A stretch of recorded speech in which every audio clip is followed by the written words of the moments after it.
Com muita alegria, nós comemoramos hoje a Sagrada Família de Nazaré, Jesus, Maria e José. No contexto litúrgico do Natal, na oitava de Natal ainda, comemoramos a unidade de Jesus com o seu pai adotivo José e sua mãe Maria. Quando Deus quis se fazer homem e assumir a nossa natureza para nos salvar, para nos elevar à sua condição divina, ele cria um contexto humano necessário para que o seu filho participasse da nossa vida plena. E a nossa vida começa como um bebezinho indefeso, inocente, frágil, totalmente necessitado da ajuda dos pais.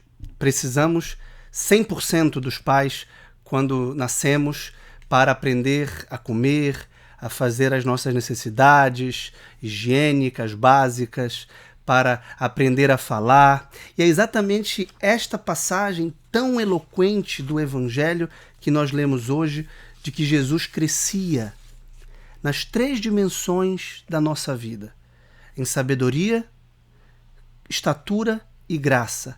Crescia no corpo, se alimentava, cuidava do corpo, da saúde física, cuidado pelos seus pais. A sabedoria, isto é, a sua alma, a sua inteligência moral, a sabedoria com a qual ele contemplava e percebia o mundo, aprendia a falar, mesmo sendo a palavra eterna de Deus. E graça, era educado na fé, na religião, na piedade. E nós vemos exatamente os seus pais indo a Jerusalém, subindo a Jerusalém. Isso significa que Maria e José eram piedosos, eram observantes. E Jerusalém aqui tem um significado messiânico da cidade santa, da cidade sagrada, que simboliza o céu, indo ao céu. A religião aqui é a preparação para o céu. Nós praticamos a religião não por necessidade social, por conveniência, por simples festejo humano. E é isso que o Natal não pode ser apenas. Porque esse festejo humano, essa celebração social, tem um valor escatológico, tem um valor salvífico. Significa a unidade, o amor que nós teremos no céu. Não é apenas para festejar, celebrar aqui, para ter prazer, para ter unidade social, para ter paz social e evitar a guerra, mas é para saborear a paz, a harmonia, a plenitude que nós teremos no céu. E isso começa em casa, com a família. A instituição fundamental é a família, por isso que o Natal é a festa da família, e por isso nós a celebramos em família. Então a família é a primeira grande escola moral das virtudes, sobretudo a virtude da religião. E é isso que Maria e José fazem com o seu filho ao levarem para Jerusalém para celebrar a festa fundamental dos judeus, da Páscoa, que é a libertação do povo judaico da escravidão do Egito. Passando 40 anos no deserto do Sinai até chegar à terra prometida. E por isso Deus deu a Moisés a lei pela qual o povo vai se orientar. E nessa lei há 2 tábuas. A primeira tábua relativa aos mandamentos em relação a Deus. Honrá-lo, amá-lo sobre todas as coisas, guardar o seu dia sagrado, o seu santo nome. E a segunda tábua se refere aos pais, honrar pais e mães. Essa é o mandamento fundamental, e é esse mandamento que José e Maria, honrando os seus pais, portanto os avós de Jesus, certamente infundiram em Jesus, que lhes era submisso. Jesus certamente cumpria plenamente o mandamento da lei de Deus, sendo ele próprio Deus. Portanto, honrava pai e mãe. E é impressionante a unidade das 3 leituras e do salmo desta festa da Sagrada Família. Porque Jesus era obediente ao pai e à mãe, honrava o pai e a mãe. E isso é muito importante porque aprendeu certamente dos seus pais. Então vamos analisar aqui a importância desse evangelho. Porque eles vão a Jerusalém e quando voltam, em meio às caravanas, às muitas caravanas dos grupos da Galileia, lá em Nazaré, no norte, que desceram ao sul da Judéia, na cidade de Jerusalém. Quando foram voltar, Jesus ficou aparentemente em outra caravana, em outro grupo, em outro agrupamento, e os pais o perderam e depois começaram a procurá-lo entre os parentes e os conhecidos, né? E depois não encontraram, voltaram a Jerusalém. E 3 dias depois, isso significa já os 3 dias em que Jesus permanecerá morto e ausente de nós, que é o drama da Páscoa, antes da sua ressurreição no 3º dia. E onde eles o encontram? No templo. Ele é o templo.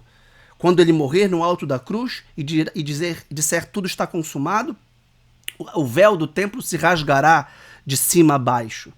Porque o antigo culto, a antiga aliança, deu espaço à nova aliança, que é a aliança eucarística do seu corpo e do seu sangue, entregue e derramado por nós na cruz.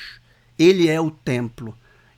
Nele nós podemos adorar a Deus em espírito e verdade. Então, vejam que os pais, Maria e José, o procuravam angustiados, desejosos, aflitos, sedentos. E é isso que nós temos que fazer em relação à nossa vida espiritual. Não só frequentar o templo, que é a igreja, que é o corpo místico de Cristo, onde nós o recebemos sacramentalmente na Eucaristia, mas procurá-lo, não deixá-lo se afastar de nós. Na verdade, ele não se afasta de nós, nós é que nos afastamos dele. Nós é que o deixamos de lado em outras caravanas, digamos assim. Então não basta ser observante e cumpridor do ponto de vista dos ritos religiosos, mas também temos que ter Cristo muito perto e procurá-lo, aflitos e angustiados, quando eventualmente o perdermos. Isso é uma lição, porque Maria e José são o casal perfeito e o modelo perfeito, por isso que nós devemos a Maria uma hiperdulia, uma máxima veneração e culto entre os santos, porque ela é uma santa, mas acima de todos os santos juntos e todos os anjos juntos. E José merece um culto muito especial de protodulia, exatamente porque está muito unido a Maria, e é o pai que educou Jesus, que formou Jesus, e a quem Jesus confiou, a quem Deus confiou o seu Filho unigênito, que é Jesus. Por isso, Maria e José são os modelos máximos de santidade e merecem de nós toda a reverência, toda a atenção, todo o carinho, amor, veneração e união. Nós temos que ter uma piedade muito profunda à Sagrada Família de Nazaré. A mãe de Jesus, Nossa Senhora, que será celebrada como Mãe de Deus no dia 1º de janeiro, ainda no contexto litúrgico do Natal, e São José, o seu pai adotivo, que é o nosso Pai e Senhor, que é aquele que cuida de nós também como Pai e que nos mostra o caminho silencioso e de justiça e santidade com o seu Filho. Então, eles o encontram no templo. E aqui Jesus está, aos 12 anos, na transição. Aos 13 ele celebrará o Bar Mitzvah e se tornará um filho do mandamento. Ele se tornará um filho da promessa e responsável pelas suas obrigações religiosas. Mas já aos 12, ele tem toda a capacidade humana de articular as verdades que ele eternamente já contempla e já sabe como sendo o próprio Deus. Então vejo, aqui é o mistério da união das naturezas de Cristo.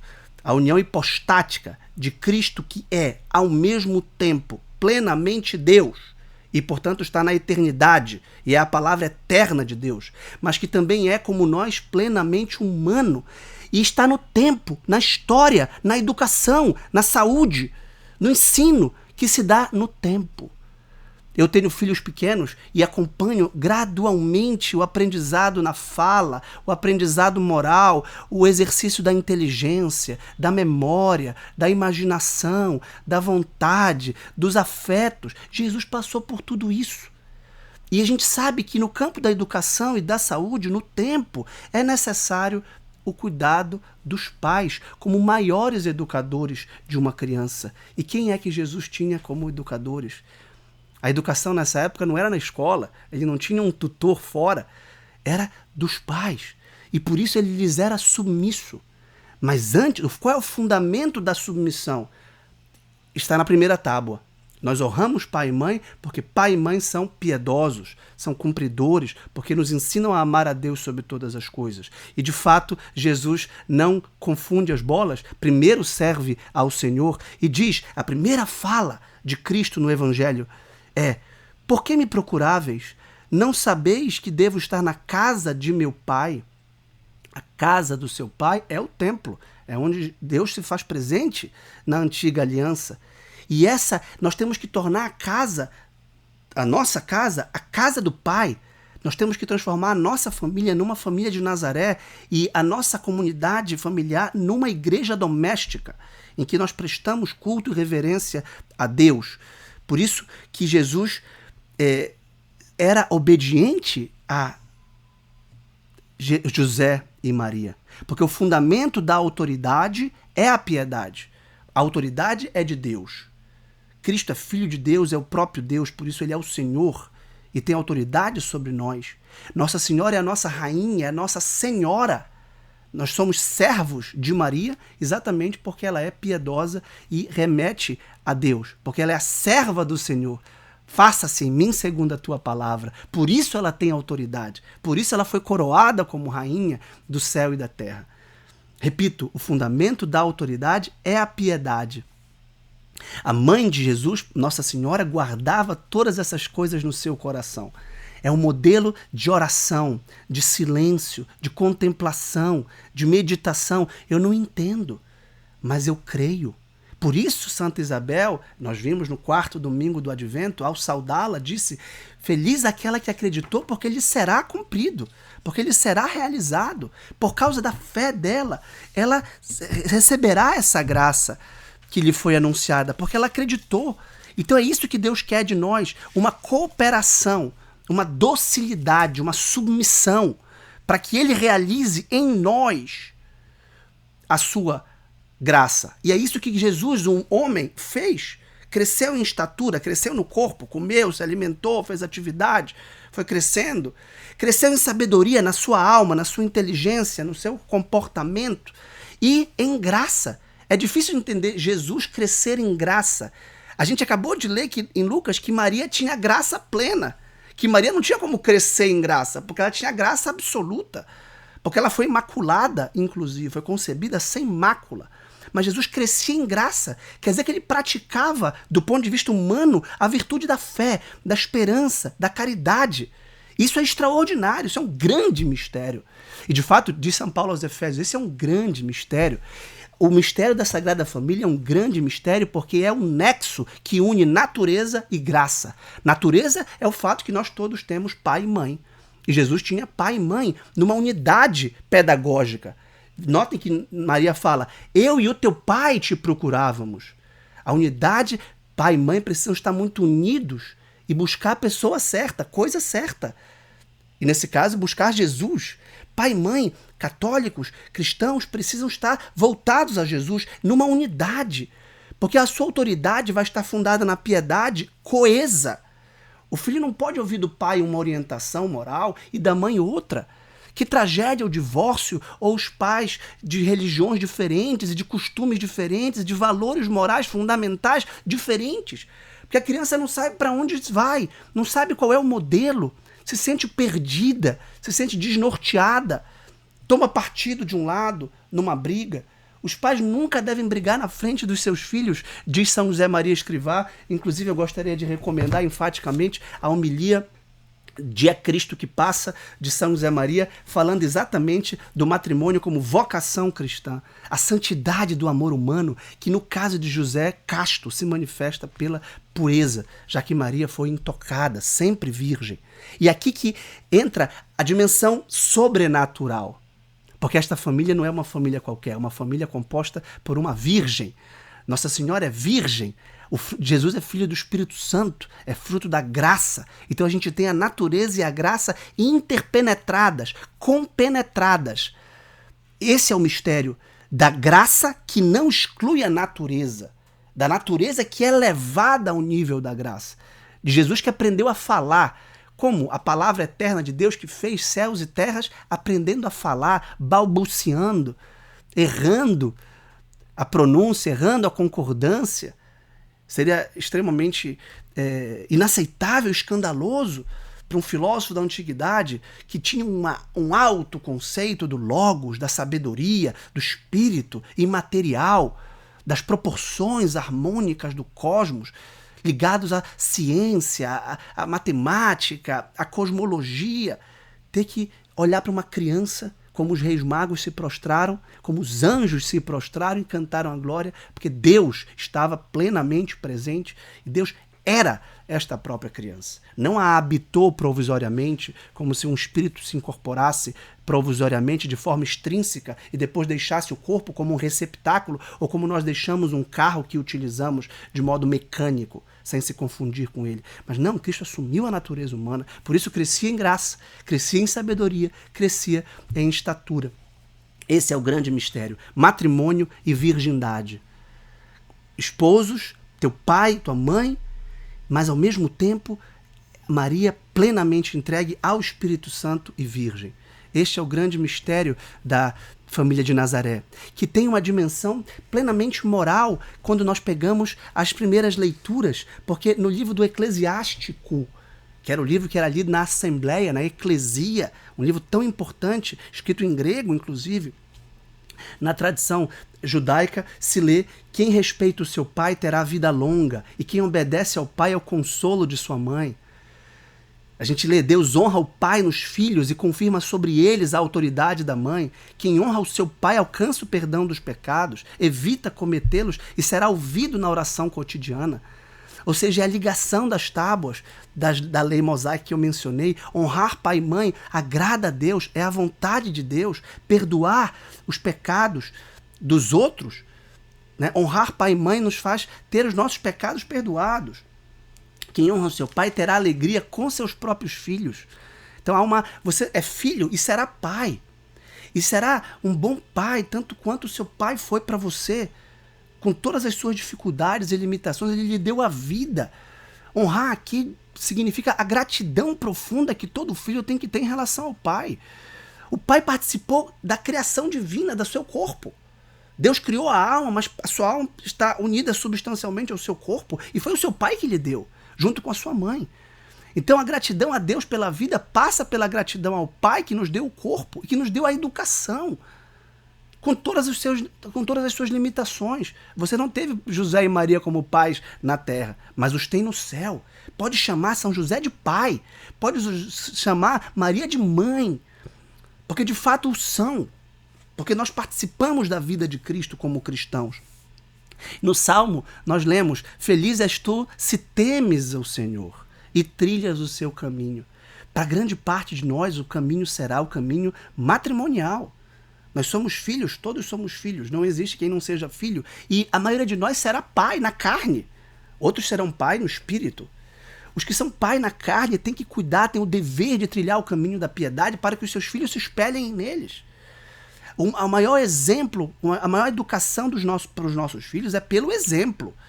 É realizando, é fazendo o que nós queremos que eles façam. Né? E por isso, a segunda leitura de São Paulo aos Colossenses traz uma exortação moral de vida cristã que os pais devem ter em relação aos filhos. Por isso, o lecionário inclui no final um trecho da família, da relação dos cônjuges entre si e dos pais em relação aos filhos e dos filhos em relação aos pais. Porque vejam o que diz São Paulo: vós sois amados por Deus, sois os seus santos eleitos. Deus nos elegeu, Deus nos selecionou, Deus nos indicou. O nosso livro está escrito no livro da vida, o nosso nome está escrito no livro da vida. Deus nos amou, nos selecionou. Por isto, cabe a nós uma responsabilidade moral tremenda de sermos dóceis a esta graça, revestivos de sincera misericórdia, bondade, humildade, mansidão e paciência. Porque Deus é assim.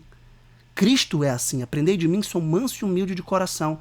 E a gente pode pensar que Maria e José tinham maximamente essas virtudes e que nós devemos ter no trato doméstico. Claro que na sociedade em geral, suportando-vos uns aos outros e perdoando-vos mutuamente. Porque quem convive muito, quem está muito perto, pode ter atrito, pode ter uma rixa, porque está muito perto, inclusive muito perto dos defeitos que nós todos temos, inclusive os nossos pais, perdoando-vos mutuamente. Como o Senhor vos perdoou, assim perdoai a vós também. Nós rezamos isso no Pai Nosso. Perdoai-nos as nossas ofensas, assim como nós perdoamos a quem nos tem ofendido. É como uma condição. Depois essa é uma das cláusulas que o próprio Cristo explica no Sermão da Montanha. Se não perdoardes, não tereis os vossos pecados perdoados. Mas, sobretudo, amai-vos uns aos outros, porque o amor é o vínculo da perfeição. Este é o vínculo do amor familiar. Um amor incondicional, que os cônjuges rezam, votam ou juram no altar, ser na alegria e na tristeza, na saúde e na doença. É um amor eterno, que é o amor do próprio Deus no nosso coração. Um amor que não tem fim. Um amor que não tem condição. Por isso vem a paz de Cristo, que a paz de Cristo reine em vossos corações, a qual fostes chamados como membros de um só corpo. É a igreja, que é o corpo místico de Cristo. E nós estamos enxertados neste corpo pelo batismo no galho dos nossos pais, que Deus queira são cristãos, que nos batizaram e nos educaram na fé. E se não nos tiverem dado a melhor educação católica possível, nós daremos aos nossos filhos, com toda a condescendência, amor, compreensão, misericórdia, pelas suas limitações, pela sua falta de fé, pela sua eventual descrença, pelos seus pecados, pela sua vida torta. Não interessa. Nós intercedemos pelos nossos pais, pedimos por eles, rogamos a Deus que tenha piedade e misericórdia deles. Um filho pode salvar um pai, assim como um pai pode salvar um filho. Que a palavra de Cristo, com toda a sua riqueza, habite em vós. É isso que nós estamos fazendo aqui nessa reflexão da liturgia da palavra. Deixando a palavra de Deus habitar em nós e florescer, e fecundar, e crescer como crescia em Cristo, em sabedoria, estatura e graça. Ensinai e admoestai-vos uns aos outros com toda a sabedoria em casa. A esposa admoestando e ensinando o marido admoestando e ensinando a esposa, os pais ensinando e admoestando os filhos, eventualmente, sem subrogar a autoridade do pai, o filho ajudando o pai. Do fundo do vosso coração, cantai a Deus salmos, hinos e cânticos espirituais em ação de graças. Ação de graças, gratidão. Vejam que a leitura do lecionário está nos mostrando essa leitura de São Paulo aos Colossenses em relação à família. Porque é a festa da Sagrada Família. Então a gente vai fazer isso em casa, na missa, na igreja. Tudo o que fizerdes em palavras ou obras, seja feito em nome de Senhor Jesus Cristo. Por isso que nossos filhos vêm, que nós acordamos, comemos, descansamos em nome do Pai, do Filho e do Espírito Santo, em nome de Jesus Cristo. Nós agradecemos os alimentos, nós temos as práticas de piedade, o rosário, a ação de graças, o agradecimento das refeições, o oferecimento das obras. Tudo isso os nossos filhos percebem que Cristo está presente no nosso coração com naturalidade. E que nós amamos o nosso Senhor e amamos a nossa vocação matrimonial e os educamos com toda a dedicação, mesmo com as nossas imperfeições. Isso vai infundir no coração dos nossos filhos gratidão. Esposas, sede solícitas com os vossos maridos como convém no Senhor. Maridos, amai vossas esposas e não sejais grosseiros com elas. Isso é a mansidão, o carinho, a compreensão. E depois, filhos, obedecei em tudo os vossos pais. Por isso é bom e correto no Senhor. Como Jesus era submisso e obedecia a José e Maria, mesmo sendo Deus. Pais, não intimideis os vossos filhos para que eles não desanimem. Então esta é uma liturgia extraordinária. É uma festa muito importante para que nós tomemos consciência da nossa grande vocação, desse grande mistério, como dizia São Paulo aos Efésios, que é o matrimônio cristão e a consequência natural, que é a geração e a educação de filhos para que eles cresçam como Cristo em sabedoria, estatura e graça.